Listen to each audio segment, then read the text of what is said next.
దేవునికి మహిమ కలిగిన గాక. కూడి వచ్చిన మీ అందరికీ మన ప్రభువును ప్రియ రక్షకుడైన యేసుక్రీస్తుల వారి అతి శ్రేష్టమైన నామంలో శుభములు మరియు శాంతి కలుగును గాక. అందరూ బాగున్నారండి? నేను ఎవరు మీ అందరికి గుర్తుందా? ఎందుకంటే కంటిన్యూగా రావట్లేదు. మరి ఎవరైనా కొత్త వారు వచ్చారని ఈ మాట అడుగుతూ ఉన్నాను అనమాట. ఎవరైనా కొత్త వారు వచ్చారా ఈ వారం? క్రమంగా వచ్చేవారు కాకుండా ఎవరైనా కొత్త వారు వచ్చారుగా ఈ దినానికి?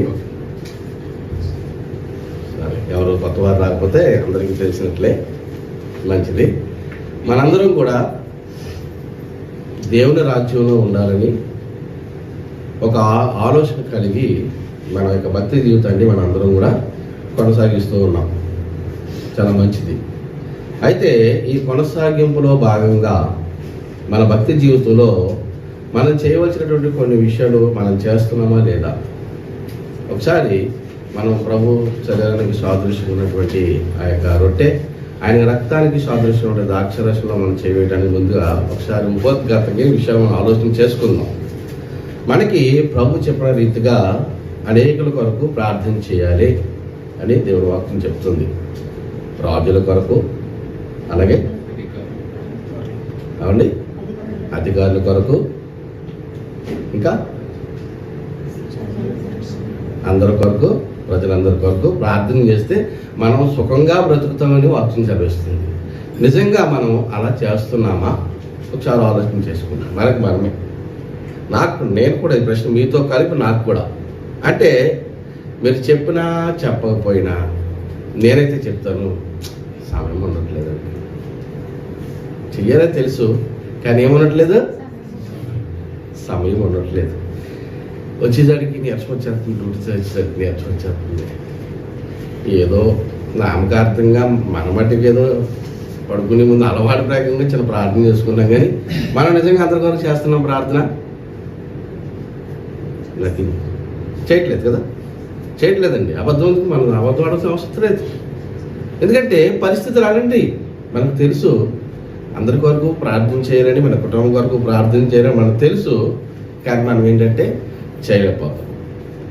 ఎందుకు చేయలేకపోతున్నామో ఆ కారణము తెలుసు మనకి. ఎందుకు చేయలేకపోతున్నామో ఆ కారణం కూడా మనకు తెలుసు. ఎందుకు చేయలేకపోతున్నాం అని అంటే మనము పని ఒత్తిడికి, మనం చేస్తున్నటువంటి పని ఒత్తిడికి, లేకపోతే మన సమయాన్ని వేరే దానికి ఉపయోగించి ఆ చేయవలసినటువంటి ప్రార్థనకి ఆ సమయాన్ని మనం ఇవ్వలేకపోతూ ఉన్నాం. కాబట్టి ఈ విషయాన్ని మనందరం కూడా సరి చేసుకోవటానికి ప్రభు ఈ విధానం మనతో మాట్లాడుతూ ఉన్నారు. ఇక రెండవదిగా క్రమంగా మనం దేవుని మందిరానికి వెళ్ళాలి. ఈ విషయం కూడా మనకు తెలుసు.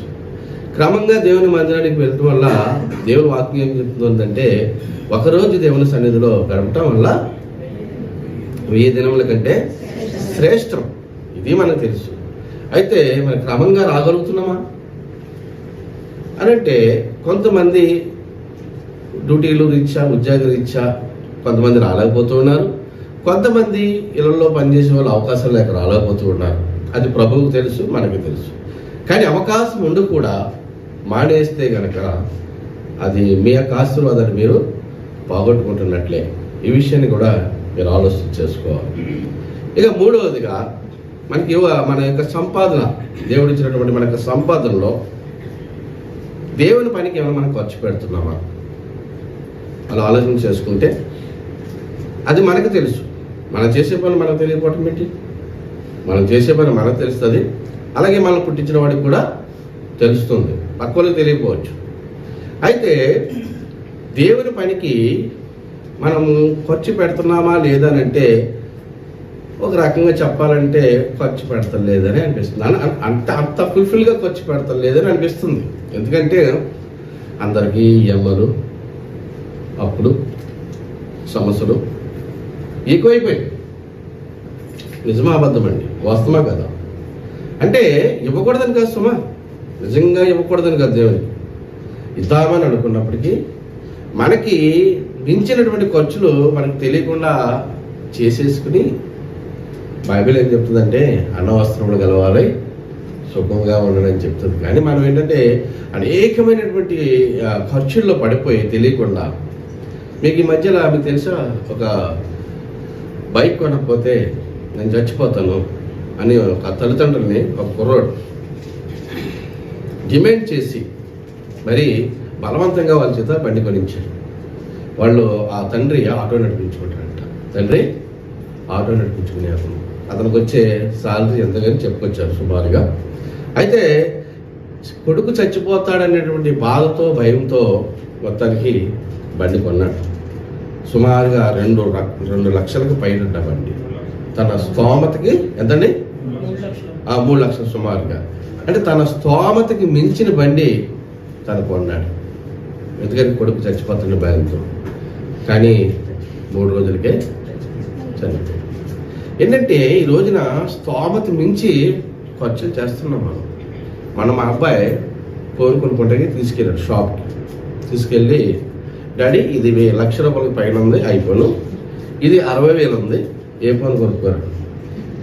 2 తక్కువలో చెప్పాడు కదండి. 2 ఫోన్లు తక్కువలో చెప్పాడు. 2 చూపించాడు, 2 ఆప్షన్ ఇచ్చాడు నాకు. ఇది ఐఫోన్, ఇది 1,00,000 రూపాయల పైన ఉంది, ఇది మామూలుగా వేవో కదా అన్నాడు, దాన్ని 60,000 ఉంది, ఏది తీసుకోనంటే ఏం చెప్తాం చెప్పండి.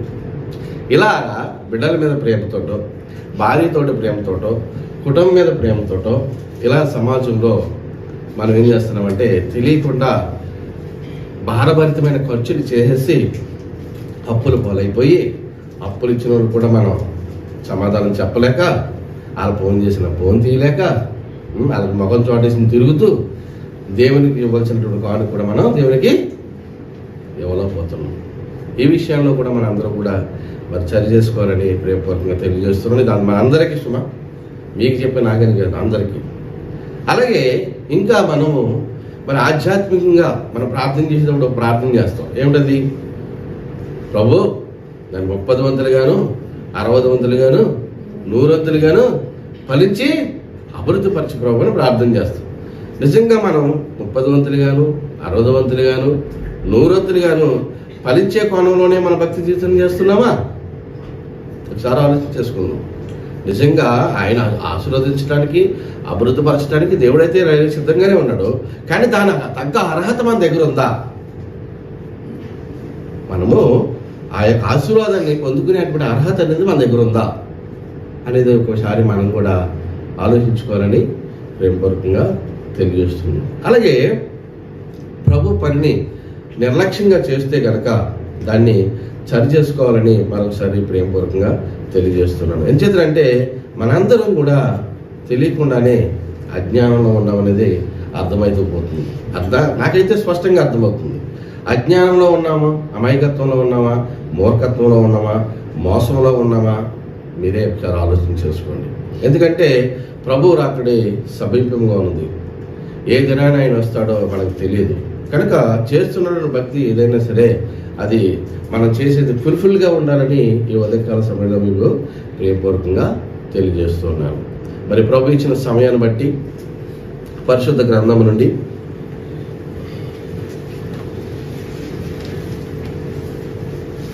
మొదటి సమూయేలు 22వ అధ్యాయము, మొదటి సమూయేలు 22వ అధ్యాయము మొదటి నుండి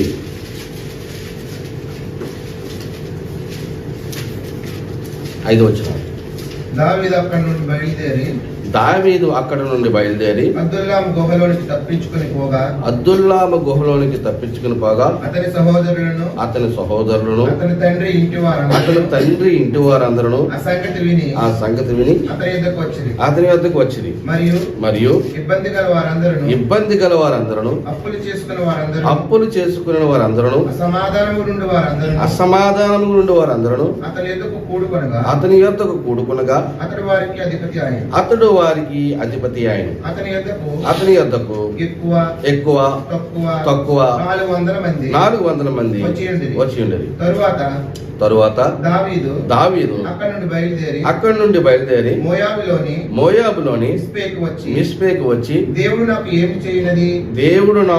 ఏమి చేయనది నేను తెలుసుకునే వరకు నా తల్లిదండ్రులు వచ్చి నీ యొద్ద నుండనిమ్మని మోయాబు రాజుతో మనవి చేశాను.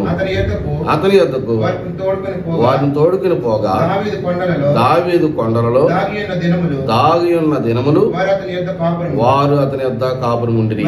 మరియు ప్రవక్తయగు గాదు వచ్చి కొండలలో ఉండక యోధా దేశమునకు పారిపోమని దావీదుతో చెప్పినందున దావీదు పోయి హారేతు అడవుల్లో చచ్చెను. అదేవిధంగా 1 కొరింథీ 11వ అధ్యాయం 8వ వచనం. కాబట్టి ప్రతి మనుషుడు తన్ను తాను పరీక్షించుకునేవాడు అలాగ చేసి ఆ రొట్టెని తిని ఆ పాత్రలోనిది త్రాగవలెను. సరిపోతుంది. ప్రార్థన చేసుకుందాం. చదవబడిన లేఖన భాగాన్ని వివరించుకున్నట్టు ప్రభు సహాయం కొరకు ప్రార్థించుకుందాం. ప్రార్థన. అబ్రహాము దేవా, ఇస్సాకు దేవా, యాకోబు దేవా, మా దేవా, మీకు వందనాలు స్తోత్రాలు చెల్లించుకుంటున్నాం ప్రభువా. నైనా సమూయేలు గ్రంథము నా తండ్రి 22వ అధ్యాయము 1 నుండి 5 వచనాలు చదువుకుంటూ సహాయం చేసినారు. అలాగే తండ్రి కొరింథీ పత్రిక 11వ అధ్యాయము 28వ వచనం చదువుకుంటూ సహాయం చేసినారు. నైనా ఇదిగో వివరించుకున్నట్టుగా నిలబడుచున్నాను. నన్ను జ్ఞాపకం చేసుకునండి. నా నోటిని నా నాలుకని మీ స్వాధీనించుకోండి దేవా. వినిచున్నటువంటి బిడ్డలు విని గ్రహించుకుని కృప చూపించమని మీరే మహిమ తెచ్చుకోమని త్వరలో రానయ్యున్న నజరేయుడైన యేసు నామములో ప్రార్థించి వేడుకుంటున్నాం తండ్రి. ఆమేన్.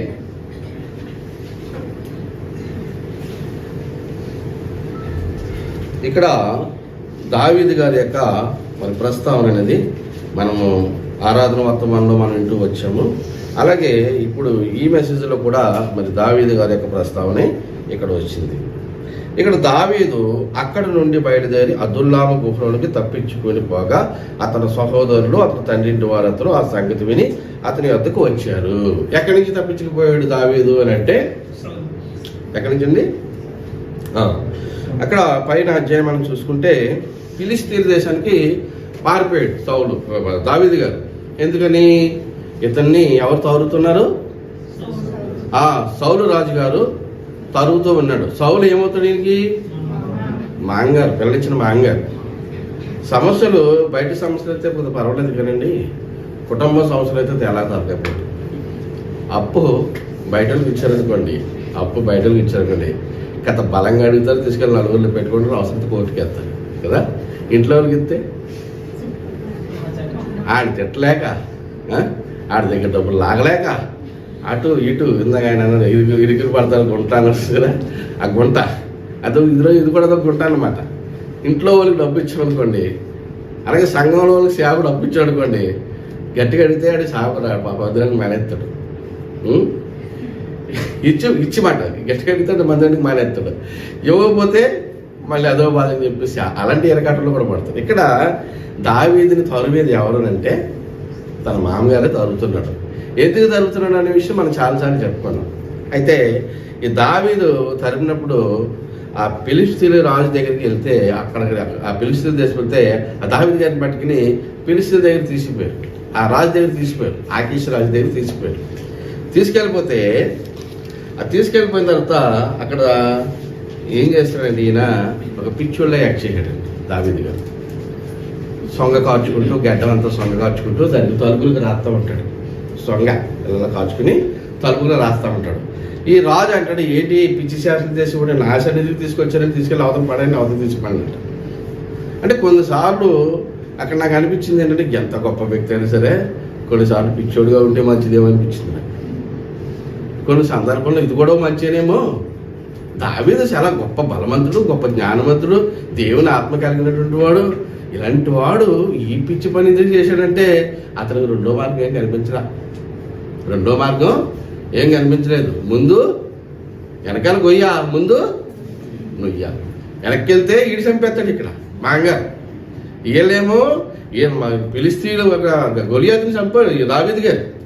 వాళ్ళకి అసలే మండిపోయి ఉన్నారు. వాళ్ళు దొరకడు శత్రువు వదులుతారా? వదలరు. మరి ఇంకా రెండో ఆప్షన్ ఏం లేక ఏం చేయాలంటే ఆ గడ్డం అంతా సొంగ కాచుకుంటూ సొళ్ళు కాచుకుంటూ ఆ చొల్లెట్టుకెళ్ళి తలుపులు రాత్రం మొదలెడితే ఆ రాజు అంటాడు, ఇతన్ని పిచ్చోడిని తీసుకొచ్చారు నా దగ్గరికి, ముందు తీసిపండి అవతలకే అని అంటే ఏదో రకంగా అక్కడి నుంచి బయటపడ్డాడు దావీదు గారు. మీకు అర్థమవుతుందండి?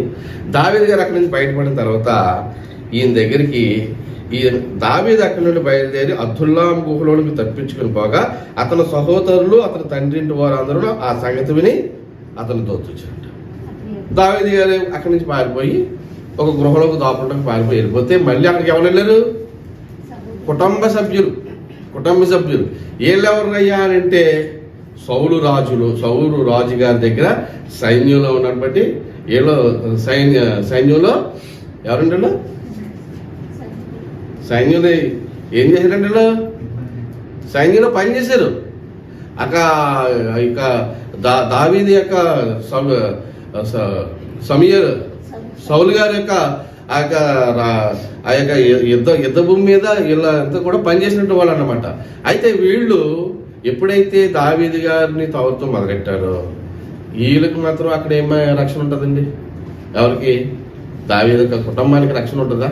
ఉదాహరణకి నేను దొంగతనం చేసి లేకపోతే ఒకరిని చంపేసి నేను పారిపోయానండి. ఒకరిని చంపేసి నేను పారిపోతే పోలీసు వారు వచ్చి నా కుటుంబాన్ని మాటిమాటికి ఏం చేస్తారు? గిఫ్ట్ ఇస్తూ ఉంటారు కదా, రండి మొత్తం రండి, అందరూ రండి అంటూ ఉంటారు. అవునా కదండి? తలకాయ పోటు. వీడు పారిపోయినాడు బాగా ఉంటాడు, వీళ్ళు బాధపడుతూ ఉంటారు. కనుక వీళ్ళు కూడా ఈ బాధని పట్టుకోలేక వీళ్ళు ఏం చేశారంటే వచ్చేసారు, దావీదు గారి దగ్గరికి వచ్చేసారు. బాగుంది, అంతవరకు కుటుంబ సభ్యులు కనుక వచ్చారు. మరి రెండో వచ్చిన చూడండి, మరియు ఇబ్బంది గల వారందరూ అప్పులు చేసుకున్న వారందరూ అసమాధానముగా ఉన్న వారందరూ అతని యొద్ద కూడుకుని అతని యొద్ద కూడుకునగా అతడు వారికి అధిపతి ఆయను. చూడండి, సహజంగా ఎవడైనా ఇబ్బందుల్లో ఉన్నప్పుడు, సమస్యల్లో ఉన్నప్పుడు, అప్పుల్లో ఉన్నప్పుడు సేఫ్గా ఉన్న చోటుకి వెళ్తాడా? అంతకన్నా దరిద్రంగా ఉన్న చోటుకి వెళ్తాడా? చెప్పండి నువ్వు సార్, మీరే చెప్పండి. మన ఆలోచన విధానంలో మనం మాట్లాడుకుందాం. ఇప్పుడు అతనే పెద్ద ప్రమాదంలో ఉన్నాడు, అతన్ని ఎప్పుడు చంపేస్తారో గ్యారంటీ లేదు. మొత్తం రాజు సౌలు రాజు గారు ఏం చెప్పారంటే ఎక్కడ దొరికితే అక్కడ వేసేయడని చెప్పాడు. అంటే అతన్ని ఎక్కడ చంపేస్తారు, ఎప్పుడు చంపేస్తారు వెళ్ళలేని పరిస్థితులు. ఆయన దాక్కుంటే బతుకు జీవుడని ఆయన పారిపోతుంటే ఆయన దగ్గరికి కుటుంబ సభ్యులు, అలాగే కాకుండా అప్పుల బాధలో ఉన్నవాళ్ళు, అసమాధానంగా ఉన్నవాళ్ళు, ఇబ్బందుల్లో ఉన్నవాళ్ళు ఆయన దగ్గరికి వెళ్ళారంట. బాగుందని పరిస్థితి. ఆ పరిస్థితుల్లో మీరు ఏమంటారు చెప్పండి? మీరే ఆ పరిస్థితుల్లో ఉన్నారు. మరి నేనే ఉన్నాను, నేనే కపిల్ ఇంటి నుంచి వచ్చేసాను, బయటికి పారిపోయి ఆడి నన్ను ఎక్కడో అక్కడ వేద్దామని చూస్తున్నాను. నేనే పారిపోయి ఎక్కడో తాందాసుకుంటుంటే నా దగ్గరికి వచ్చి నన్ను రక్షించినారు, మీరు వచ్చారని నేను ఏమంటాను సార్ చెప్పండి? ఊరుకోవయ్యా చెప్పొచ్చు, కానీ నా బతికే ఒకటి దిక్కులేదు. ఇదే కదా మనం చెప్పిన మాట, నా బతికే ఒకటి దిక్కులేదు, నేను ఎప్పుడు చస్తానో నాకేమైనా లేదు, నాకే తింటా కూడలేదు అంటావా లేదా? మనం చెప్పే సమాధానం ఇదే కదండి, వాస్తవే కదా. మనం చెప్పి అలాగే చెప్తాం. నాకే చెవులో సిల్లి కావలేదు, ఆడే బతుకుతున్నాను, తలదాచుకున్నా తనలేదు, ఆడిన నేను బతుకుతున్నాను. అలాంటిది వచ్చి మీరు వచ్చి నా మీద కొత్తారంటే ఏమో ఎలాంటి అంటాం. మనం చెప్పే సమాధానం అది, అంతేనండి. మానవులు ఇచ్చా మనం చెప్పే సమాధానం. కానీ దావీదు గారు అలా అంటాడా? వాళ్ళందరినీ చేర్చుకుని వారికి ఏమైనట? అధిపతిగా ఉన్నాడంట. చూడండి, ఇక్కడ దావీదు గారి గురించి తన యొక్క అవలక్షణాలు చెప్తూ ఉంటే భక్తి జీవితంలో చాలా ఆనందం కలుగుతూ ఉంటుంది. నిజంగా అప్పుల సమస్యలతో ఉన్నప్పుడు మనం ఎవరికి చూస్తాం ఎక్కువగా? ఎవరు 10 రూపాయలు మనం సాయం చేస్తారా, ఎవరు అడిగితే మనకు గట్టిగా డబ్బులు ఇవ్వగలుగుతారా, అటువంటి వాళ్ళ ఇంకా చూస్తాం మనం కామన్గా. ఇప్పుడు మామూలుగా ఇలా చూస్తాం, చూసినప్పుడు ఈ అన్నకి కొంచెం జీతం ఎక్కువ కదా, ఈయన అన్న అడిగితే పని అవుతుంది డబ్బులు అనుకుంటాం. కానీ అన్నకి ఇంకా పెద్దది ఉంటుంది, మనకు తెలియదు. మనం అలా అనుకుంటాం అన్నమాట. ఎందుకంటే 10,000 సంపాదించేవాడికి దానికి తగ్గ ఖర్చులు ఆడుకుంటాయి, వాళ్ళకి తగ్గ సంవత్సరాలు ఆడుకుంటాయి. 2,000 సంపాదించేవాడికి వాళ్ళ సంవత్సరాలు ఆడుకుంటాయి, అంతే కదండి. కానీ మనం ఏమనుకుంటాం? అన్నకి గట్టిగా వస్తుంది సాలరీ, 20,000 దాకా వస్తుంది, అడిగితే 2,000 అని సర్దుతాడని మనం అనుకుంటాం. కానీ అలాంటి వాళ్ళు చదువురండి, అలాంటి వాళ్ళు చదువురు. ఎందుకు చెప్పమంటారా? వాళ్ళు చదవకూడదని కూడా కాదు, ఆడుకుంటే సంవత్సరాలు ఆడుకుంటారు. కానీ ఎవరు చదువుతారంటే కష్టంలో ఉన్నవాడికే కష్టం బాగా తెలుస్తుంది. మీరు బాగా అర్థం చేసుకోండి. కష్టంలో ఉన్నవాడికి కష్టంలో బాధ తెలుస్తుంది, బాధల్లో ఉన్నవాడికి బాధలు విలువ తెలుస్తుంది. అలాగే అలాంటి సందర్భంలో దావీదు ఉన్నాడు కనుక మీకు అర్థమవుతుందండి. దావీదు కూడా అలాంటి సమస్యలు అలాంటి పరిస్థితుల్లో ఉన్నాడు కనుక అవును అబ్బాయి రండి పర్వాలేదు, నా బతుకు అలాంటిది మీ బతుకు కూడా అలాంటిదే, మన అందరం కలిసి ఉందాం గుంపు గారికి చేర తీసుకున్నాడు. ఈ సందర్భంలో మాట చెప్పాలంటే ఒక చోటకి నైట్ టైము ఒక 10 మంది కలిసి వెళ్తున్నారట. 10 మంది కలిసి వెళ్తుంటే అందులో ఒకడికి దెయ్యం అంటే చాలా భయం. దెయ్యం అంటే చాలా భయం. అయితే 9 అన్నారంట, మరి బాబు దెయ్యం అంటే ఈ దారిలో దెయ్యాలు తిరుగుతాయని మా భయం వేసిపోతుందంట. ఈ బాగా భయమైనవాడు ఏమన్నాడు తెలుసా, మీకు ఎందుకురా నేను ఉన్నాను కదండి, నేను ఉన్నాను కదా, నా చుట్టూ ఉండండి మీరు, నేను చూసుకుంటాను అన్నాడంట. ఎవడా బాగా భయస్తుడు అంటే ఈడేమనుకుంటున్నాడు లోనా పైకి చెప్పలా, వీళ్ళు చెప్పేసారు పైకి ఏమని, అయ్యి బాబు దారంటే దిగ్గలు తిరుగుతాయని చాలా మంది చెప్పారు కాబట్టి మా భయం వేసిపోతుందంటే, మీకు ఎత్తికిరా నేను ఉన్నాను కదా, మీరు నా చుట్టూ ఉండండి, మీకు తిరిగి ఉంటాను తోడు, కానీ అందరికన్నా భయస్తున్నాను అని ఈడికి రక్షణ. మీకు అర్థమవుతుందండి. అయితే దావీదు అలా చేయలేదులేండి, దావీదు అలా చేయలేదు. అయితే ఈ దావీదు గారి దగ్గరికి మరి వీళ్ళందరూ వచ్చినప్పుడు వీళ్ళకి ఈయన ఎలా ఉన్నాడంట, అధిపతిగా ఉన్నాడు. అంటే దేవుడు ఈయన్ని దావీదు గారిని ఎన్నో మరి యొక్క కష్టాలు గుండా, ఎన్నో సమస్యలు గుండా ఆయన్ని ప్రయాణాన్ని కొనసాగించుకుంటూ అనుమతించాడు. దేవుడు అనుమతించిందే మన జీవితంలోకి ఏది రాదు. ఈ విషయాన్ని బాగా గుర్తుపెట్టుకోండి ప్రియమైన దేవుని వారులారా. ఏ సమస్య అయినా వచ్చినా సరే, నేను చాలాసార్లు చెప్తున్నాను, మళ్ళీ చెప్తున్నాను, ఏ సమస్య వచ్చినా ప్రభువా నీకు ఇది, నీకే మహిమ కలిగింది కానీ నీకు స్తోత్రం అని చెప్పండి. ఇప్పుడు ప్రకటన గ్రంథం ఎవరు రాశారు? అపోస్తలుడైన యోహాను గారు రాశారు. ఎక్కడుండి రాశాడు? పద్మాస్ దీవికి ఎందుకు వెళ్ళాడు? సొత్తగా వెళ్ళాడా? దేవుని చూసొద్దాం వెళ్ళాడా? ఎందుకు వెళ్ళాడు అంటే అంతేనా? ఆయన యోహాను గారు పద్మాస్ దీవులో కాదు, మధ్యాకాశంలో పెట్టిన రాత్రుడేమైనా. కాబట్టి సమస్య అనేది మనకి కాదు, ఆఖరికి ఈ భూమి మీదకి వస్తే దేవుడికి కూడా వస్తుంది. మీకు అర్థమవుతుందా? భూమి మీదకి శరీరం ధరించి వస్తే దేవుడికి కూడా సమస్య వస్తుంది. యేసు ప్రభు వారు కూడా వాళ్ళని కొట్టేయడానికి సిద్ధపడితే వాళ్ళకి కనిపించకుండా ఎన్నోసార్లు తప్పించుకున్నాడు తెలుసా యేసు ప్రభు వారు. అలాగే ఆయన యేసు ప్రభు వారు ఏడ్చాడు తెలుసా మీకు? ఎప్పుడు ఏడ్చాడు? ఒకటి జ్ఞాపకం చేయండి, మీకు తెలుసు ఏమండి? లాజరు చనిపోయినప్పుడు అయినా ఏడ్చాడు కదండి. కనుక ఈ భౌతికమైన దేహాన్ని ధరించుకున్నప్పుడు జీవుడే కానీ లేకపోతే దేవుడే కానీ ఎవరైనా సరే ఇది దుఃఖాలయం. ఈ భూమి ఎలా ఉందంటే దుఃఖాలతో నిండి ఉందన్నమాట. కనుక ఇక్కడ ఎవరికి కూడా శాంతి సమాధానం అనేది ఉండకపోవచ్చు. కాకపోతే మనం దేనికోసం ఎదురు చూస్తున్నాం? నిత్య రాజ్యం కోసం మనం ఎదురు చూస్తున్నాం. కాబట్టి ఇక్కడ కష్టాల గుండా మరి ప్రయాణం చేస్తున్నటువంటి దావీదు దగ్గరికి సుమారుగా ఎంతమంది వచ్చారంటే ఇంచుమించుగా 400 మంది వచ్చి ఉండి 400 మంది వస్తే వారందరినీ చేర్చుకుని వారందరికీ ఏమయ్యాడు? అధిపతి అయ్యాడు. ఇక అంత మాత్రమే కాకుండా మరి దావీదులో ఉన్నటువంటి అవలక్షణాల్లో మరొక లక్షణాలు మనం జ్ఞాపకం చేసుకుంటే, కుటుంబ సభ్యులు కూడా వారి దగ్గరకు వస్తే మరి దావీదు అప్పుడు ఏం చేసాడు తెలిసిన? కిందకి మనం చదువు చూడండి, 3వ వచనం. తరువాత దావీదు అక్కడి నుండి బయలుదేరి మోయాబులోని మిస్పేకు వచ్చి, దేవుడు నాకు ఏమి చేయనిది నేను తెలుసుకునే వరకు నా తల్లిదండ్రులు వచ్చి నీ యొద్ద నుండనిమ్మని మోయాబు రాజుతో మనవి చేసెను. ఓకే, చదవమ్మా. అతని యొద్దకు వారిని తోడుకుని పోగా దావీదు కొండల్లో దాగి ఉన్న దినములు ఎవరు వద్ద కాపురం ఉన్నారు అండి? మోయాబు రాజు యొద్ద దావీదు గారి యొక్క కుటుంబాన్ని తీసుకెళ్లి షేప్ జోన్ లో పెట్టాడు.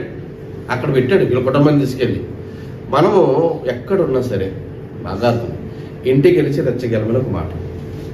మీకు అర్థమవుతుంది, ఇది తప్పేం కాదు. మన కుటుంబాన్ని చూసుకోకుండా కుటుంబాన్ని ఎవడాడ సత్యం నాకు ఎందుకని వదిలేమని ఎక్కడ చెప్పలేదు, నీ ధర్మం చేస్తాను చెప్పలేదు.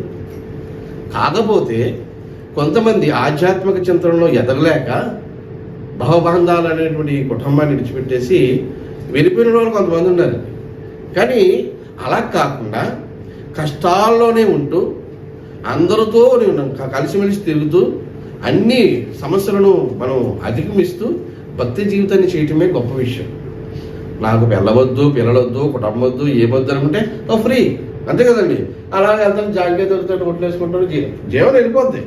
ఇలాగ వెళ్తాను, తాటికే దొరుకుతుంది, జీవనం వెళ్ళిపోతుంది. ఉన్న బట్టలే దొరుకుంటాను, లేకపోతే గోను బట్ట కట్టుకుంటాను, ఏముంది, అది గొప్పే ఉంది, అర్థమైంది మీకు, అయిపోతుంది. కానీ అలా కాకుండా సంసారం ఇస్తావా, సముద్రం ఇస్తావా, ఏది ఇస్తాం, ఏమి ఇస్తాం?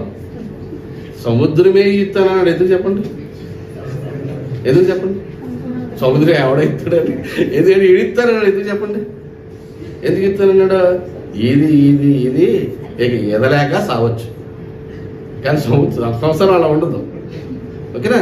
అయితే ఇక్కడ కుటుంబం గురించి దావీదు గారు తీసుకున్న కేర్ ఏదైతే ఉందో మనకి పాఠం నేర్పిస్తుంది. బైబిల్ నుంచి నేర్చుకోవాల్సిన పాఠం నేర్పిస్తుంది. యేసుక్రీస్తు వారు యోహాను సువార్త 19వ అధ్యాయం 20 వచనం చూడండి. 19:26. యేసు తన తల్లియు యేసు తన తల్లియు తన ప్రేమించిన శిష్యుడును దగ్గర నిలిచి ఉండట చూసి అమ్మా ఇదిగో నీ కుమారుడని తన తల్లితో చెప్పును. తర్వాత శిష్యుని చూసి ఇదిగో నీ తల్లి అని చెప్పును. ఆ గడియ నుండి ఆ శిష్యుడు ఆమెను తన ఇంట చేర్చుకును. దేవునికి మహిమ కలిగిన గాక. యేసు ప్రభువుల వారు చిలువ మీద ఉండగా తన ప్రాణం పోతున్నటువంటి పరిస్థితుల్లో తన తల్లి యొక్క బాధ్యతను విడిచిపెట్టలేదండి, విస్మరించలేదు. మీకు అర్థమవుతుందా?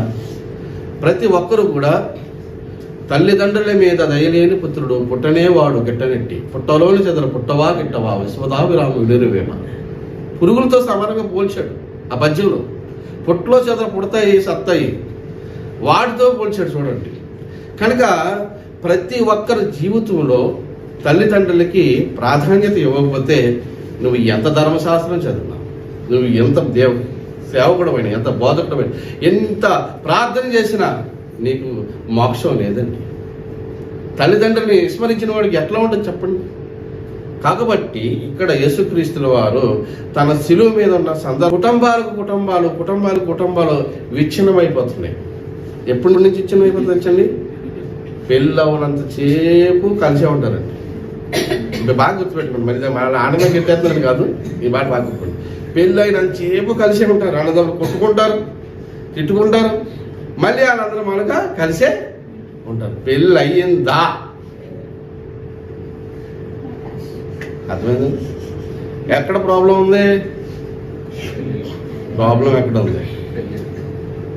ఎందుకు వెళ్ళిపోతున్నదంటే మీ తప్పేం కాదు, అది బైబిల్లో రాశారు.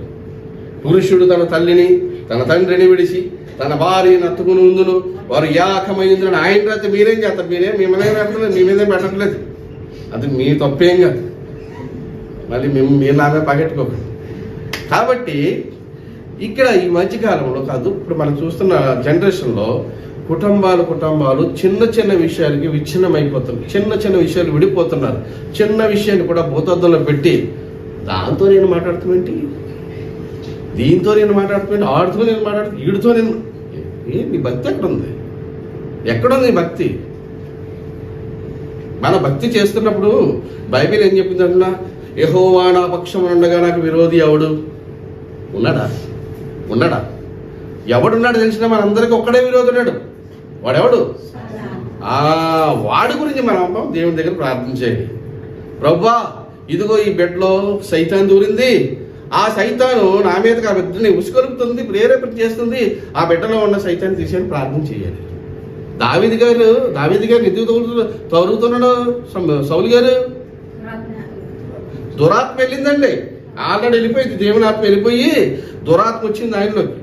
దురాత్మ వచ్చిన కాడి నుంచి ఆయనలో వచ్చినటువంటి బుద్ధి ఏంటంటే, అయ్యి బాబాయ్ దావీదే రాజు అయిపోతాడు, నా తర్వాత యాక్చువల్గా నాకు కొడుకు కావాలి, కానీ ఈడు బతకూడదు. వీడు బతికితే కనుక మాకు రాజ్యం నా బిడ్డ రాజ్యం అయ్యే అవకాశం లేదని అప్పటి నుండి చెడు ఆలోచన, చెడు చూపు మొదలుపెట్టి తవ్వుతూ మొదలుపెట్టాడు. అయినా దావీదు గారికి దేవుని పక్షం ఉన్నాడు కనుక ఒక సందర్భంలో ఆయన చేతికి చిక్కాడు. చిక్కితే అక్కడ దావీదు గారితో పాటు ఉన్న వాళ్ళు ఏమన్నారంటే, అదిగో నీ శత్రువు ఆడుగో నిద్ర అవుతున్నాడు, ఇదిగో బల్లు, అదిగో మనిషి ఏసై అన్నారు. మనమైతే ఏం చేస్తామండి? శత్రుశాస్త్రం ఉండకూడదు, ఒక దెబ్బకేద్దాం అంతేనా? మనకు అవకాశానికి ఉపయోగించుకుంటాం కదా. శత్రుశాస్త్రం ఉంచకూడదు ఉంది, ఏసై అంటే హేతు దెబ్బకి. కానీ దావీదు ఏమనంటే, అతను అభిషేకం చేయబడినటువంటి నేను ముట్టను, దుష్టుని చేత దుష్టత్వం సంభవిస్తుంది కనుక దుర్మార్గుడు దేవుడు జత చేస్తాడు, నేను దాని జోలికి వెళ్ళాలన్నాడు, తప్పించుకున్నాడు. కనుక దేవుడు ప్రతి దాంట్లో అతని ప్రయాణాన్ని అంతా చూస్తూ వచ్చాడు, ఆయన ప్రయాణం చూస్తాడు. అయితే ఇక్కడ దావీదు గారు తన తల్లిదండ్రుల్ని, తన కుటుంబాన్ని తీసుకెళ్లి షేప్ జోన్లో పెట్టాడు. ఎవరి దగ్గర అండి? మోయాబు రాజు. మోయాబు వీళ్ళకేమైనా బంధువురా? మోయాబులు వీళ్ళకేమైనా బంధువులే? శత్రులేదు తర్వాత మాట, బంధువులే. రూతు ద్వారా బంధువులు అయ్యారండి. రూతు ఎవరు? మోయాబు రాడు. మరి వంశవారు అలా చూసుకుంటూ వస్తే వీళ్ళ తండ్రి, దావీదు గారి తండ్రి అక్కడి నుంచి వచ్చారు. మీకు అర్థమవుతుందండి? కాబట్టి తల్లిదండ్రుల విషయంలో దావీదు గారు అంత ఇరుకుల్లో ఉన్నా, అంతే ఇబ్బందులు ఉన్నా, మరి అతను ప్రాణం పోయే పరిస్థితి దగ్గరికి వచ్చినప్పటికీ కూడా ఇక్కడ ఏం కనపడుతుంది? యేసు ప్రభుల వారికి మాదిరి కనిపిస్తుంది. మీకు అర్థమవుతుంది?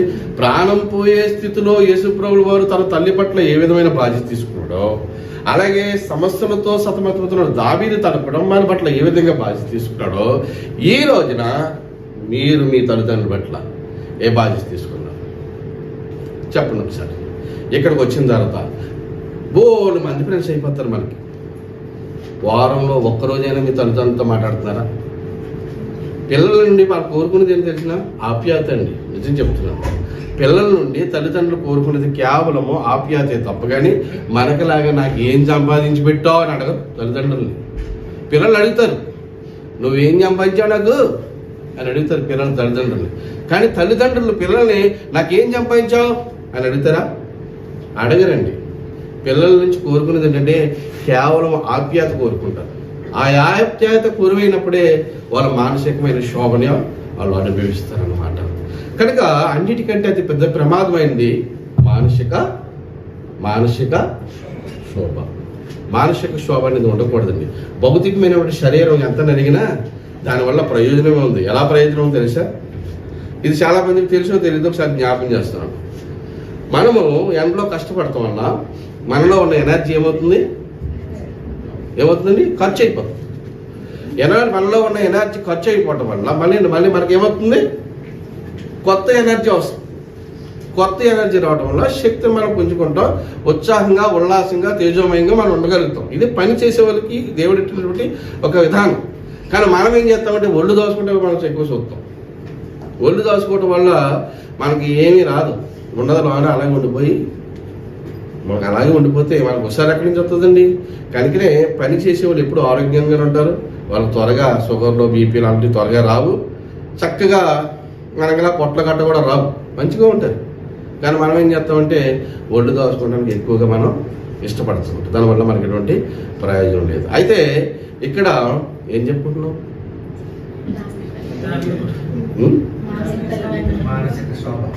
మానసిక శోభ. అలా గుర్తు చేయాలి కరెక్ట్గా. ఓకే, మానసిక శోభ అనేది తల్లిదండ్రులకి మనం మిగల్చకూడదండి. ఎందుకంటే ఏదైతే విత్తుతామో మనం ఆ పంటే కోస్తాం, వేరే పంట కోయంగా. కాబట్టి ఇది ఒక కవలింటిని దేవుడు ఏర్పాటు చేశాడు కనుక మనము మన తల్లిదండ్రులకి ఏ విధమైనటువంటి ఆ యొక్క విధి విధానాలు చూస్తున్నామో మన పిల్లలు కూడా మనల్ని ఫాలో అవుతూ ఉంటారు. తల్లిదండ్రుల పట్ల మనం ఏం చేస్తున్నాం అనేది మన పిల్లలు గమనిస్తారు కనుక వాళ్ళు కూడా మనల్ని రేపొద్దున నెగ్లెక్ట్ చేస్తారు. అని చేతిలో మనం ఈ దేశాలు వచ్చి వీళ్ళతోటి కనెక్షన్లు పెట్టుకుని, ఫ్రెండ్షిప్లు పెట్టుకుని, తప్పులేదు, ఫ్రెండ్షిప్ పెట్టుకోండి, ఉండడం మంచిదే. కానీ అసలు ఏ గురి మనం పెట్టుకుని వచ్చామో ఆ గురి మర్చిపోకుండా మరి ముఖ్యంగా తల్లిదండ్రుల విషయంలో దావీదు తన ఎంత ఇబ్బందులు ఉన్నప్పటికీ, ఎంత సమస్యలు ఉన్నప్పటికీ తన ఫ్యామిలీ, తన కుటుంబం వరకు ఏ విధంగా కేర్ తీసుకున్నాడో, అలాగే యేసుప్రభువు వారు తన విషయంలో ఏ విధంగా కేర్ తీసుకున్నాడో మీరు కూడా అలా తీసుకున్నట్లయితే మీరు నిజమైనటువంటి భక్తి జీవితంలో ఉన్నట్టు. లేకపోతే మోసపూరితమైనటువంటి భక్తులు మనం జీవిస్తున్నామని ఒకసారి జ్ఞాపకం చేసుకోవాలి. అదేవిధంగా ఇక్కడ ఈ మోయాబీయులు కూడా వీళ్ళకి చుట్టాలే రూతును బట్టి, కనుక వాళ్ళ దగ్గర పెట్టడం అనేది జరిగింది. ఇక రెండవదిగా వీళ్ళ దగ్గరకు వచ్చినట్టు 3 గుంపుల్లో ఒకరెవరంట చూడండి, గుంపు జ్ఞాపకం చేయండి. ఇబ్బంది గలవారు గుంపు. ఓకేనండి. ఇబ్బందులు అంటే సౌలు రాజు గారి యొక్క పరిపాలనలో చాలా ప్రజలు ఇబ్బంది పడ్డారు. రాజ్యం యొక్క పరిస్థితులు పట్టించుకుండా పోనేసి ఈయన దూరటమే పనిగా ఉంది ఆయనకి. కనుక సౌలు రాజ్యంలో ఆ ప్రజలంతా కూడా సుఖశాంతులతో లేనట్టుగా మనకి స్పష్టంగా లేఖనం ద్వారా అర్థమవుతూ ఉంది. రెండోది అసమాధానం గలవారు. అదేనండి, అప్పులు చేసినట్టు వారు. అప్పుల్లో ఉన్నట్టు వాళ్ళు ఆ దావీదు గారి దగ్గరికి వెళ్తే ఏం చెప్తాయి? దావీదు గారి ఆయన దగ్గర ఖజానాలు ఉన్నాయా? ఏం చేస్తాయి చెప్పండి. కానీ నేను ఇందాక మీకు జ్ఞాపకం చేశాను కదా, నిజంగానండి మన అప్పుల్లో ఉన్నప్పుడు మనం అనుకున్న రీతిగా ఎవరో బడాబాబులు ఇస్తారో అనుకున్నాం, అది మన ఊహ అంతే. కానీ మనకి ఎవరు సాయం చేస్తారంటే మనలాంటి పరిస్థితులు ఎవరికి ఉన్నాయో వాళ్ళు సహాయపడతారు. ఎలాగంటే ప్రత్యక్షంగా కానీ పరోక్షంగా కానీ వాళ్ళే సహాయం చేస్తారు. ఏమంటారంటే, పోలే బ్రదరు ఈ నెలకి నేను మీకు ఇస్తాను, వచ్చే నెల నాకు ఇచ్చేయండి అని ఎంతో కొంత చేయగలుగుతారు. మీకు అర్థమవుతుందండి. కనుక అలాగా దావీదు మీద నమ్మకం పెట్టుకుని వీళ్ళందరూ అక్కడికి వెళ్ళారు. అప్పుల్లో ఉన్న వాళ్ళందరూ ఆయన దగ్గరికి వెళ్ళారు. కానీ అటు తిరిగి లాస్ట్కి ఆ రాజ్యానికి రాజు ఎవరయ్యారు? దేవునికి మహిమ కలిగింది. అంటే మనల్ని కూడా దేవుడు కష్టాలకుండా ప్రయాణం చేయనిస్తూ ఉంటాడు. ఒక చోట నేను ఒక వీడియో చూశానండి.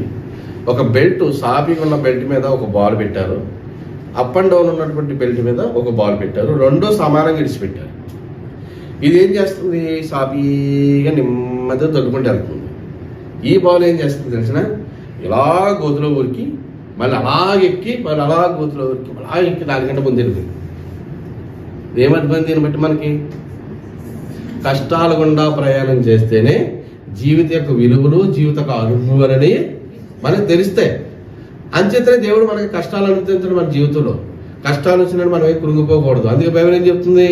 శ్రమ దినమున నువ్వు కృంగుని ఎడల చేతగాని వాడు. నా మాట ఎందుకు వాడబడింది అని తర్వాత అర్థమైంది. కంచేతను మనం మన యొక్క జీవితం యొక్క ఆ ప్రయాణంలో మన జీవితం వడ్డించినటువంటి ఇస్తులు కాదండి. చక్కగా కాలు చేతులు కడుకుని బతికి తినేయడానికి ఎన్నో సమస్యలు కూడా మనం ప్రయాణం చేయాలి. ఓ పక్కన చప్పుల బాధలు అవి మనం పీనింతా ఉంటాయి. ఓ పక్కన రోగాలు, తెగుళ్ళు, భయంకరమైన కుటుంబంలో ఎవరికొక రోగం ఉంటుంది, డబ్బంతా తనకి వెళ్ళిపోతుంది. మన ఏం చేస్తున్న చోట బంగ్లాదేశ్ అతను పాపం వాళ్ళ అబ్బాయిని తెచ్చుకున్నాడు. నేను ఒక్కనే కష్టపడుతున్నా 20 సంవత్సరాల నుంచి, సంవత్సరాలు తీరతలేదు అంటే వాళ్ళ అబ్బాయి చేతికి తెచ్చి వాళ్ళ అబ్బాయిని తెచ్చుకున్నాడు. వాళ్ళ అబ్బాయికి దేవుని కృపను బట్టి 2500 సాలరీ వస్తుంది, వారానికి 2 రోజులు సెలవు, మంచిగానే ఉంది. కానీ ఈ లోపు వాళ్ళ అమ్మగారికి ఒక భయంకరమైన పరిస్థితిని బట్టి ఆపరేషన్ చేయవలసి వస్తుంది. ఆ ఆపరేషన్ చేయాలంటే అక్కడ ఇల్లు అమ్మేసి పరిస్థితి వచ్చింది. చూడండి, ఒక ద్వారం తెలిసిందిరా బాగుంది అనుకుంటే ఇంకో ద్వారానికి ఈ డబ్బు మళ్ళీ ఎంతకంటే ఎక్కువ ఇద్దరు కష్టపడితే కూడా సరిపోక ఇల్లు అమ్మేవలసిన పరిస్థితి వస్తుంది. కనుక మనకి ఈ భూమి మీద ఏదో అనుకుంటాం, 4 రాళ్ళు వెనకేసుకుంటా ఉంటాం. 4 రాళ్ళు వెళ్ళిపోవాలి ఎంత టైం పడుతుందండి? 4 రాళ్ళు వెళ్ళిపోవాలని ఎంత టైం పడుతుంది చెప్పండి? 4 రాళ్ళు మనం సంపాదించుకుంటే కష్టమవుతుంది, కానీ వెళ్ళిపోవడానికి ఎంతో టైం అవసరం లేదు. దేవుడు ఒక చిన్నదానికి అనుమతించాడనుకో వెళ్ళిపోతుంది. కనుక మనం చేస్తున్నటువంటి ఆ యొక్క భక్తి మనకి ఎక్కడ ఇబ్బంది జరుగుతుందంటే, ఈ మార్గంలో బ్రదర్ చెప్పినట్టుగా ఇరుకు మార్గంలో మనం ప్రయాణం చేయాలని ముందుగానే దేవుడు మనల్ని హెచ్చరించాడు. ఇరుకు మార్గంలో మీరు ప్రయాణం చేయండి, విశాలమైన మార్గం కలదు, దాంట్లోనికి అనేక మంది ప్రవేశిస్తారు. అది ఈ ఇరుకు మార్గంలో రావాలంటే ఇది ఎలా ఉంటుందట? సంకుచితంగా ఉంటుంది అని చెప్పొచ్చు. కాబట్టి భక్తి జీవితం అనేది నిజంగా కాస్త సంకుచితమే. ఎందుకంటే తిట్టినోళ్ళు తిట్టకూడదు, కొట్టినోళ్ళు కొట్టకూడదు. మీకు అర్థమవుతుంది? తిడితే తిట్టకూడదు, కొడితే కొట్టకూడదు. ఇది కష్టం కదా. మరి మనం మానవ సాధు మనకు కాదు కదా. ఎవడన్నా దెబ్బ ఎత్తే మనం 2-3 దెబ్బలు వేసేయాలి, మన కసిపు ఆగదు. నిజమే కదండి. మానవ స్వభావం ఏంటి? ఆడొక్కటైతే ఇంకో 2 బీకలు అనిపిస్తుంది మనకి. అది మనకున్న నైజం, లోనున్న నైజం. కానీ దేవుడు అలా చెప్పట్లేదు కదా. కాబట్టి మనము సమస్యల్లో ఉన్నామంటే, ఇరుకుల్లో ఉన్నామంటే, ఇబ్బందుల్లో ఉన్నామంటే, కష్టాల్లో ఉన్నామంటే భక్తిలో ఉన్నట్టే లెక్కేసుకో. బాగుంది, ఇది బాగున్నట్టుంది మాట. కష్టాల్లో లేవు, అంత హ్యాపీ, నాకు అసలు ఏ సమస్య లేదు అన్నాడంటే అసలు నిజంగా భక్తిలో లేడు. యోబు గారు భక్తిలో ఉన్నాడా లేడా? ఆయన అసలు కష్టాలు లేవే, కష్టాలు లేవు కదా. అసలు యోబు గారు కష్టాలు లేవు కదా. మొహమే తిట్టేసింది అలా ఆవిడ, అవునా? కాబట్టి మీరు కష్టాల్లో ఉన్నారంటే బాధపడకండి, సంతోషించండి. ప్రభువా నా జీవితంలో ఇది నువ్వు అనువదించకపోతే నాకు ఏది రాదని నాకు తెలుసు. కాబట్టి ఇది వచ్చిందంటే ఎందుకో నువ్వు పంపుంటావు. కాబట్టి దీన్ని జయించడానికి శక్తి నాకు ఇవ్వండి, అంతేగా మనం అడవలసింది. కాబట్టి ఇక్కడ మనం చూస్తున్నాం చాలామంది ఈ 3 సమస్యలు గల వారందరూ కూడా ఇక్కడికి వస్తే వీరిని చేర్చుకుని వీళ్ళకి ఏమైనంట అధిపతిగా ఉన్నాడు. వీళ్ళ ద్వారానే వాళ్ళతో ఉంటూనే అలాగా పరిస్థితులన్నీ అధిగమించుకున్నప్పుడు ఒకానొక దినాన దేవుడు మరలా తిరిగి ఏం చేశాడు? ఆయన్ని ఇంకొక సందర్భాన్ని కూడా మనం జ్ఞాపకం చేసుకుందాం. ఇంకో సందర్భం 2 సమూయేలు 16వ అధ్యాయము 5 నుండి 14 వరకు ఉంటుంది అన్నమాట. ఆ సందర్భం కూడా మనం జ్ఞాపకం చేసుకుంటాం. రాజైన దావీదు బహూరీము దాపునకు వచ్చినప్పుడు సౌలు కుటుంబీకుడకు గేరా కుమారుడైన షిమ్మి అని ఒకడు అతడి నుండి బయలుదేరి వచ్చును. అతడు వెంట నడుచుచు దావీదును శపించుచు జనులందరూ బలాఢ్యులందరూ దావీదు ఇరుపరుషులుండగా రాజైన దావీదు మీదను అతని సేవకులందరి మీదను రాళ్ళు రువుచూ వచ్చును. ఈ షిమి నరహంతకుడా, దుర్మార్గుడా, చీపో నీ వెలవలనని నీవు వెళ్ళగొట్టిన సౌలు ఇంటి వారు హత్యను యెహోవా నీ మీదకి రప్పించి యెహోవా నీ కుమారుడైన అబ్షాలోము చేతికి రాజ్యమును అప్పగించి ఉన్నాడు.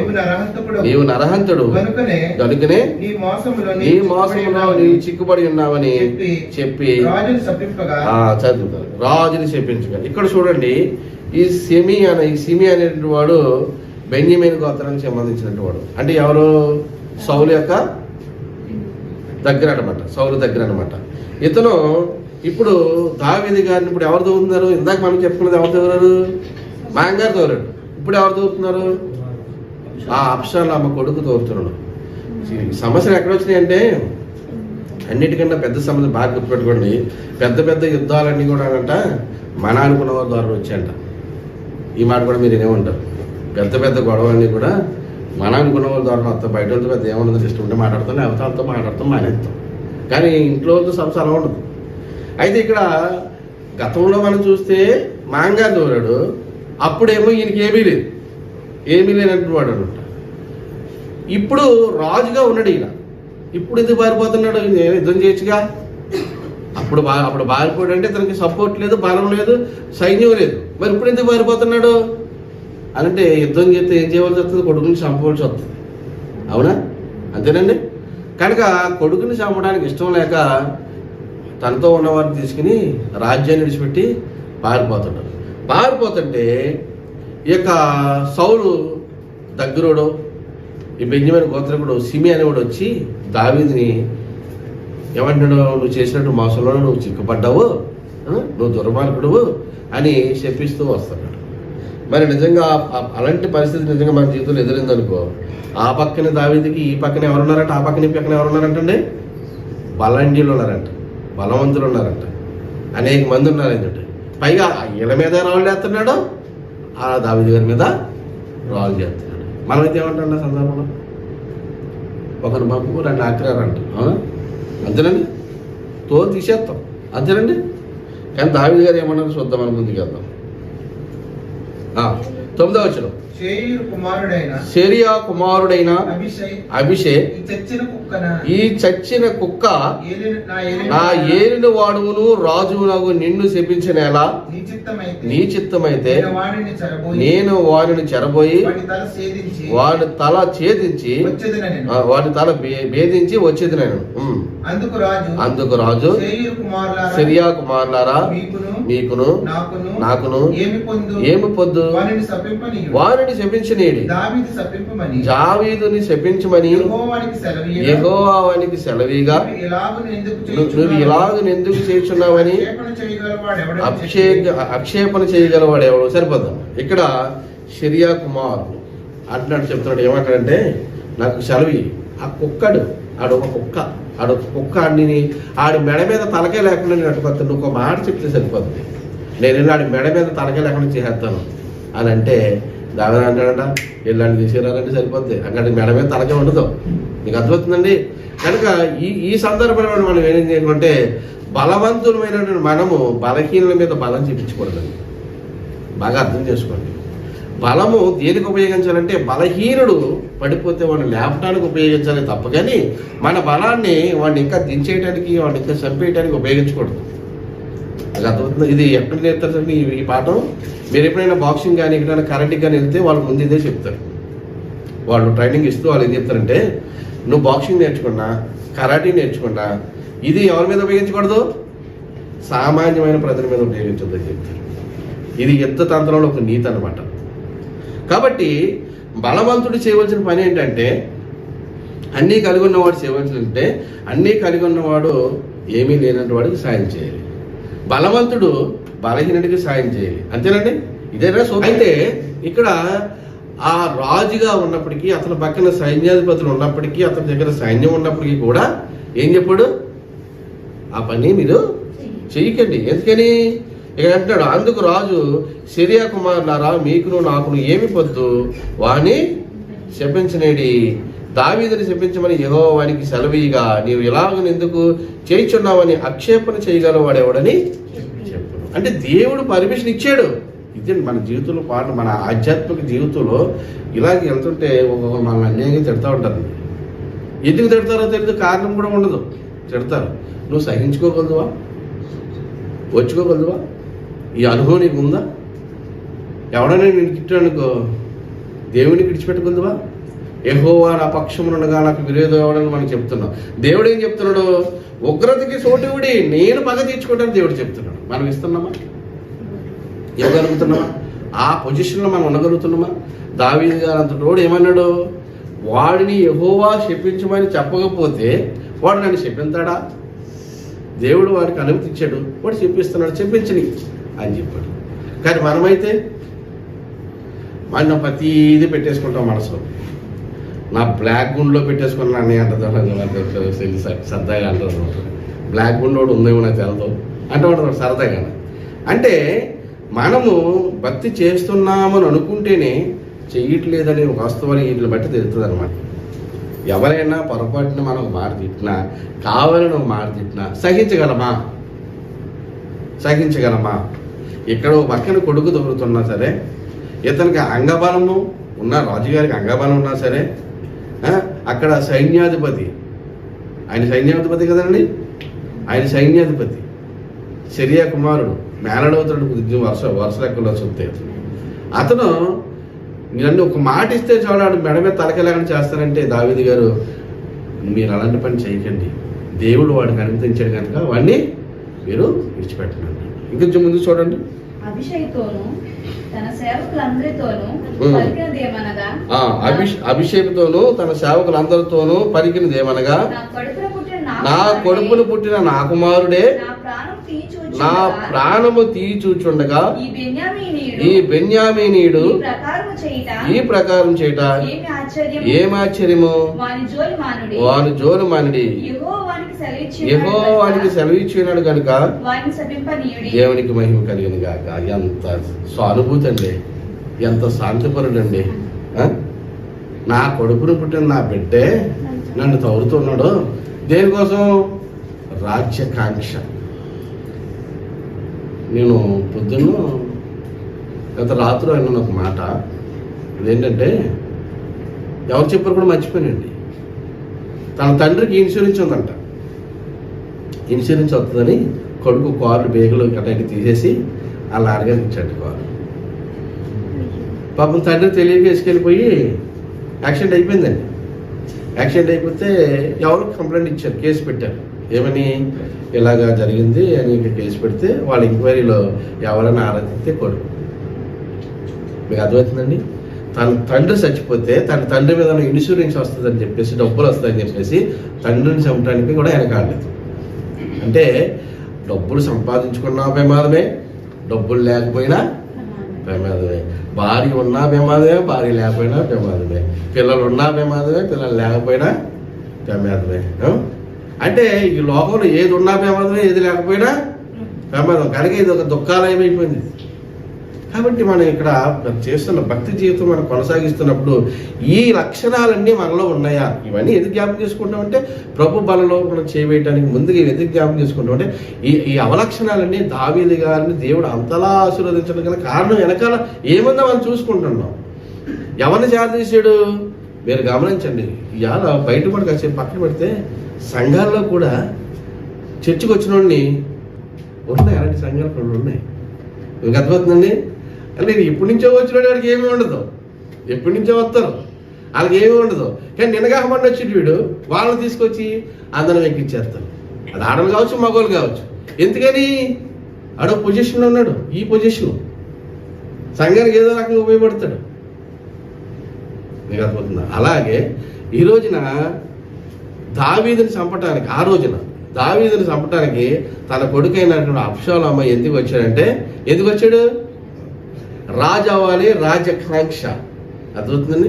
కానీ అలాంటప్పుడు కొడుకుని చంపలేక, కొడుకుతో యుద్ధం చేస్తే కొడుకుని చచ్చిపోతాడని అతను చంపలేక తనే వెళ్ళిపోయాడు, పారిపోయాడు. ఈ సందర్భాన్ని చూసుకుని, ఈ అవకాశాన్ని చూసుకుని చచ్చిపోయినటువంటి సౌలు తనకు బంధువుల్లో ఒకడు బెన్యమీనుడు షిమియా అని ఒకడు వచ్చి దావీదుని దూషిస్తున్నా సరే, రాళ్ళు విసురుతున్నా సరే, దావీదు గారు పండితో ఒక మాట అనకుండా ఇతను పక్కన, దావీదు గారి పక్కన బలండీలు ఉన్నప్పటికీ కూడా అతను ఏమీ చేయకండి, దేవుడు అతనికి అనుమతించాడు కనుక అతను శపించనివుడి అని అంటూ ఈ శాపాన్ని దేవుడు ఆశీర్వాదంగా ముందుకు చదువున్న మాట ఉంటుంది. యెహోవా నా శ్రమను, యెహోవా నా శ్రమను లక్ష్య పెట్టినేమో, వాడు పలికిన శాపమునకు బదులుగా యెహోవా నాకు మేలు చేయనేమో. అంతట దావీదును అతని వారును మార్గను వెళ్ళిపోయి వారు వెళ్ళుతుండగా సిమ్మి అతనికి ఎదురుగా కొండ ప్రక్కన పోవచ్చు, అతని మీదకి రాళ్ళు విసురుచు ధూళి ఎగరగొట్టుచుండెను. ఇంకా సర్వమ్మ రాజును అతను కూడా ఉన్న జనులందరూ బడలిన వారే ఒకానొక చోటుకు వచ్చి ఆలోచన తీర్చుకునేది. దేవునికి మహిమ కలిగాక. ఈ వీరు ఒక పక్క నుంచి మనం అంటే ఆ సందర్భాన్ని బట్టి, నిన్న బండి తోలుతుంటే మా మేడం గారు ఫోన్ చేస్తున్నారు. ఫోన్ ఎక్కడ వల్ల రింగ్ అవుతుంది కానీ ఫోన్ కనిపించట్లేదు. నేను బండి తోలుతున్నాను, ఆవిడ ఫోన్ తీయకపోతే తిడుతుంది. మీకు అర్థమవుతుంది, జాబ్ చేసి ఇక్కడ అదే కదా పరిస్థితి. కానీ ఫోన్ కనిపించట్లేదు. అదే నేను ఉంది చిన్న ఫోన్, ఎక్కడుందో రింగ్ కనబడుతుంది. నేను ఇప్పుడు బండి పక్కగా ఎదుక్కుంటే ఒక లెక్క, అది కానీ ఇళ్ళలో తోలుతా చూసుకుంటే ఆవిడ తిట్టేద్దామని ఇళ్ళలో చూసుకున్నాను అనుకుంటే దేన్ని గుద్దేస్తాను. అవునా? ఏదో ప్రమాదం దాటుతుంది. తిడితో మాట పడతాం నట్టుగా ఉంది. నేను ఏం తీయలేదు, ఎక్కడికి వెళ్ళి పక్కన పెట్టి అప్పుడు తీసి మాట్లాడితే కేవో అని అంటే కేవో అందించాక లాస్ట్ నన్ను చెప్పలేస్తావా అన్నాడు. చెప్పాను, ఫోన్ పడిపోయింది, అది తీసుకుంటానికి మరి కుదరదు కదా, బండి పక్కన అది తీసుకుని ఇప్పుడు మాట్లాడండి. ముందు వాళ్ళకి ఎట్ని చేయలే, నాకు ఇంట్లో గదువుతుందండి. కాబట్టి ఇక్కడ షిమి అనేటువంటి వాడు తనలో తన ఫ్యామిలీ అంతమైపోయిందని లోన మనసులో ఏదో పెట్టుకుని దావీదు గారి దగ్గరికి వచ్చి అన్ని మాటలు అనుతున్నా సరే ఆయన ఒక్క మాట కూడా అనకుండా దేవునికి విడిచిపెట్టేయాడండి. దేవునికి విడిచిపెట్టేయాడు. ఇది మన యొక్క భక్తి జీవితానికి నిదర్శనం. ఎప్పుడైనా సరే ఒక మనిషి ఎదగాలంటే ఆ మనిషి వదగాలి. బాగా గుర్తుపెట్టుకోండి, ఒక మనిషి ఎదగాలంటే ఆ మనిషి వదగాలి. ఎక్కడ వదగాలి? భక్తి జీవితంలో నువ్వు ఎదగాలంట. భౌతికంగా నువ్వు ఎదగాలన్నా మనం ఏం చేయాలంటే ఎప్పుడైతే ఒదుగుతాం మన పాఠం నేర్పిస్తున్న పాఠం కూడా ప్రభు కూడా అదే చెప్తాడు ప్రతిదాన్ని కూడా. మీరు ఎక్కడికైనా మిమ్మల్ని విందుకు పిలిచినప్పుడు మీరు వెళ్ళి మాట ఉన్నతమైన స్థానంలో కూర్చోవద్దు, కింద స్థానంలో కూర్చోండి. మిమ్మల్ని పిలిచిన వాడు పిలిచి మిమ్మల్ని పై స్థానంలో కూర్చుంటే మిమ్మల్ని ఏమిటిదో ఏమొస్తుంట గౌరవం వస్తుంది. లేదు ముందుగానే వెళ్ళిపోయి అక్కడ కూర్చుంటే వాడు వచ్చి మీకన్నా మంచి వ్యక్తిని పిలిచినప్పుడు ఆ సహోదరుడు నువ్వు ఇక్కడ తప్పుకో, ఇంకొక ఆయన వస్తానంటే నీకు అవమానం వస్తుంది. మనకు నేర్పిస్తున్న పాఠం ఏంటండి? మొదటి నుంచి నేర్పిస్తున్న పాఠం ఏంటి? ఆధ్యాత్మిక ఎదుగుదలకు మనకు నేర్పిస్తున్న పాఠం ఏంటంటే భక్తి జీవితంలో అన్నిటికన్నా అణిగి మరిగి తగ్గించుకుని ప్రతిదానికి ఉండాలి. అబ్బాయి నేను పెద్ద చదివేశాను, నా ముందే అంతా బలాదు, నా మొగుడే బలాదు, అయిపోయింది నీ భక్తి. అర్థమవుతుందండి? అయిపోయింది నీ భక్తి. అబ్బాయి నేను వాకింగ్ చెప్పడంలో పెద్ద టేకాయ్, ఈడంతా వెనకాల వచ్చాడు అంటే అయిపోయింది నా భక్తి. గానకోగిల్లో పాట పాడేస్తే అది గొప్ప ఏం కాదు, అది దేవుడిచ్చిన గిఫ్ట్. ఎంత బాగా వాకింగ్ చెప్పేసాడు గొప్ప ఏం కాదు, అది దేవుడిచ్చిన గిఫ్ట్. నీకు ఎంత బలమున్నా, ఎంత ధనమున్నా, ఎంత ఆస్తిపాస్తులున్నా, ఎంత అందసందాలున్నా, ఏదున్నా నీదేది కాదు. అవునే కదండి? ఏదున్నా అది నీది కాదు. నువ్వేం చేయగలవు? నువ్వేం చెప్పాలి? ఇదంతా నాకు దేవుడిచ్చాడు, మళ్ళీ ఆయనే తీసుకుంటాడు. మన తల్లి గర్భంలో నుంచి ఎలా వచ్చామో మళ్ళీ మనందరం కూడా ఆ తిరిగి వెళ్ళిపోతాం. కాకపోతే ఈ యొక్క జీవితాన్ని మనం అనుభవిస్తున్నది, ఈ జీవితంలో మనం భక్తిలో ఎదగాలి అంటే 30వ 60వ 100వ ఎదగాలంటే, అభివృద్ధి చెందాలంటే, ఫలించాలంటే, ఇప్పుడు దావీదు గారు తన శత్రువులు తగులుతున్నప్పటికీ వారిని ఏమి చేయకుండా వారి గురించి ప్రార్థన చేస్తూ వచ్చాడు. అలాగే రాజు అయిన తర్వాత కూడా అంటే లేములో ఆయన అదే కొనసాగించాడు, కలుములో కూడా ఆయన అదే బాణిని కొనసాగించాడు. కొంతప్పుడు లేని పరిస్థితుల్లో అడిగిమడిగా ఉంటారండి. అయ్యి బాబాయ్ నేను చాలా పరిస్థితుల్లో అడిగిమని కొంచెం భయపడి అడిగిమని ఉంటారు. కాస్త కలిగేటప్పటికీ ఇంకా లెవెల్ పట్టుకోలేరు, ఇంకా అన్ని నా మాట మీద నడవాలనుకుంటారు. కాబట్టి ప్రియమైన దేవుని వారి ద్వారా చాలా శ్రద్ధగా విన్నారు దేవుని వాక్యం. మీకు నిండా వందనాలు.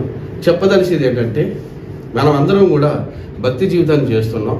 ఆ భక్తి జీవితంలో ఎక్కడైనా మనము గర్వానికి లోనవుతున్నామా? గర్వము సర్వవిధముల నాశనానికి దారితీస్తుంది. కనుక ఎక్కడైనా గర్వానికి లోనవుతున్నామా? లేకపోతే మనం ఎవరినైనా ద్వేషిస్తున్నామా? బంధువర్గాన్ని మనం విడిచిపెట్టేస్తామా? తల్లిదండ్రులు మనం నిర్లక్ష్యం చేస్తున్నామా? ఒకసారి ఆలోచన చేసుకుందాం.